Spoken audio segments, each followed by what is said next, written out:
arid and strife-torn Middle East, land of Bible adventures, wars, camels and kings, in the tiny, secluded and landlocked nation of Nippur, a nation known for its strange customs and ancient mysteries, pompous President Al-Dalam, chief magistrate and bearer of the royal scepter, sat and fidgeted at the huge marble desk in his presidential palace.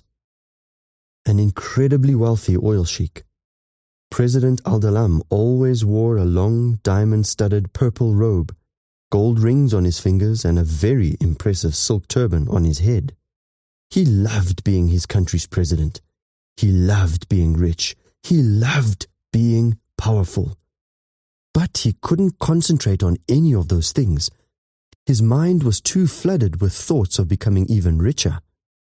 An excited knock on the big double doors to his office interrupted his daydreams, and a voice called excitedly, "Mr. President, my liege!" Al-Dalam had been waiting all morning to hear that rough and raspy voice. "Gozan, Gozan, come in!" The big doors burst open, and in came Gozan, a bearded, rugged desert rat of a man.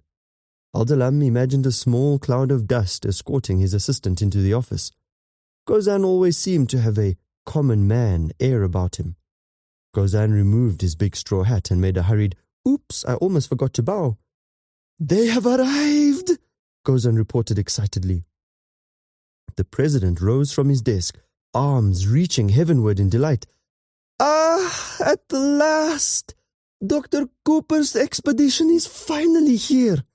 Now we will get to see what these Americans are capable of. Tell me, how many men did they bring?" "Well, how many in the expedition? He must have brought many, perhaps 30, 40 men." "Oh, no, my liege. Only his children and 3 workers." "Children?" The president was obviously unhappy, and that always made Gozan feel a little edgy. "What kind of fool is this Cooper?" The president fumed. "Children will only get in the way, get into trouble. I warned him of the great dangers. Apparently, they're very well trained and can take care of themselves." The president looked intently at Gozan with an expression he usually saved for decreeing death sentences. "Gozan, this is no task for children. It will take an army, not just 4 men and 2 children." In the middle of numerous wind-wisped sand dunes, Dr. J. Cooper stood beside a large cargo plane, supervising the unloading of his cargo and surveying the surrounding landscape. Dr. Cooper was handsome, rugged, tall, and strong, with blonde hair. His intense expression and observant eyes indicated an inner commitment to tasks well done. With as subtle and non-threatening a move as he could manage, he reached for his .357 Magnum and buckled the gun belt around his waist. "Everyone be in a state of caution. The Nippurians are an unusually superstitious people. Not even Islam has taken a very strong hold here. What I'm saying is, the culture of this people makes them entirely unpredictable." Suddenly, people began to stir and shout, scrambling to step aside as an old jeep came roaring through the airport gate and on towards the plane. Dr. Cooper recognized him. That would be Gozan, our envoy from the capital. Gozan roared up to the plane, hit the brakes and left black streaks of rubber on the apron as the jeep screeched to a halt. He jumped out, flipped off his hat and bowed low.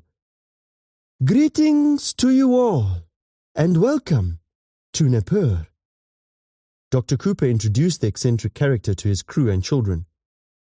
"This is Gozan, special aid to the president of this great nation, the exalted and majestic ruler and bearer of the royal scepter, His Greatness Al-Dalam." Jay and Lila and the crew gave Gozan a cordial bow. The aide grinned at Dr. Cooper. "You did that very well." Dr. Cooper returned the smile. "Thank you. You're looking well. I'd like to introduce my 3 technicians, Jeff Brannigan, Tom Foster, and Bill White." Gozan looked with appreciation at the 3 strong team members. "And my 2 children, Jay and Lila." Gozan didn't look delighted over them at all. Yes, Your children. We discussed them over the telephone, didn't we? Yes, Dr. Cooper replied firmly. And as you can see, I would not be dissuaded from bringing them. But they are so young and very indispensable to me, Dr. Cooper countered. They're highly trained, highly responsible, and most of all, they're my family. Gozan finally shrugged and went on to other business. We have reserved our best hotel rooms for you, your family and your able crew, the very best the city of Zahida has to offer. Seeming to ignore the offer, Dr. Cooper queried, How are the conditions for camping at the site? Gozan drew back in disbelief. You surely do not want to camp there, good doctor. But we do, if possible. If we could be close to our work, it would save a great deal of time and expense. Nothing is worth camping near the Dragon's Throat, not at any time, and never at night.